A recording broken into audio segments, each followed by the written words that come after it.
തിരുപ്പിറവിയുടെ ഓർമ്മകൾ പുതുക്കി ക്രൈസ്തവർ ക്രിസ്മസ് ആഘോഷിക്കുന്നു. പള്ളികളിൽ പ്രത്യേക പ്രാർത്ഥനാ ശുശ്രൂഷകൾ നടന്നു. ആത്മീയതയുടെയും ആഘോഷത്തിന്റെയും ഈ ദിനത്തിൽ സന്മനസ്സുള്ളവർക്ക് സമാധാനമെന്ന സന്ദേശമാണ് നൽകുന്നത്.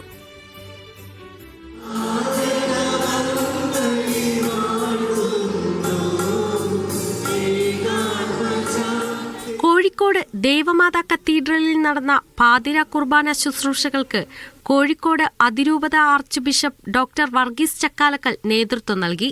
തിന്മയെ അകറ്റി നന്മയെ സ്വീകരിക്കുവാൻ, വഴിമാറി നടക്കുവാൻ ഈ ക്രിസ്മസ് നമ്മളെ ഓരോരുത്തരെയും പഠിപ്പിക്കുകയാണ്. കോഴിക്കോട് രൂപതയെ അതിരൂപതയാക്കി ഉയർത്തപ്പെട്ട ശേഷമുള്ള ആദ്യ ക്രിസ്മസ് എന്ന പ്രത്യേകത കൂടി കോഴിക്കോട്ടെ വിശ്വാസികൾക്കുണ്ട്. തിരുവനന്തപുരം പട്ടം സെന്റ് മേരീസ് കത്തീഡ്രലിൽ മലങ്കര കത്തോലിക്ക സഭാ കർദിനാൾ മാർ ബെസേലിയോസ് കാതോലിക്ക ബാവ ചടങ്ങുകൾക്ക് നേതൃത്വം നൽകി. പട്ടം സെന്റ് ജോസഫ് മെട്രോപൊളിറ്റൻ കത്തീഡ്രലിൽ ലത്തീൻ അതിരൂപത ആർച്ച് ബിഷപ്പ് തോമസ് ജെനെറ്റോ ആണ് ചടങ്ങുകൾക്ക് കാർമ്മികത്വം വഹിച്ചത്.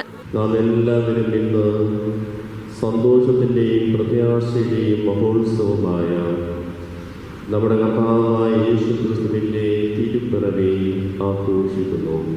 എറണാകുളം സീറോ മലബാർ സഭ ആസ്ഥാനത്ത് major archbishop Mar Raphael Thattil ചടങ്ങുകൾക്ക് മുഖ്യ കാർമ്മികത്വം വഹിച്ചു.